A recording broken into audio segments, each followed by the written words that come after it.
મિત્રો, જીવન બદલાતું રહે છે અને જેઓ સકારાત્મક વિચારસરણી સાથે પરિવર્તન અપનાવે છે તેઓના જીવનમાં સુખ અને શાંતિ રહે છે.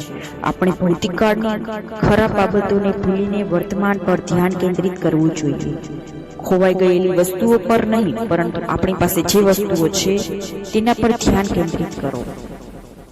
જો તમે નિષ્ફળતામાંથી શીખીને આત્મવિશ્વાસ અને સકારાત્મક વિચારસરણી સાથે ફરીથી કામ કરવાનું શરૂ કરો છો તો તમને ચોક્કસપણે સફળતા મળશે.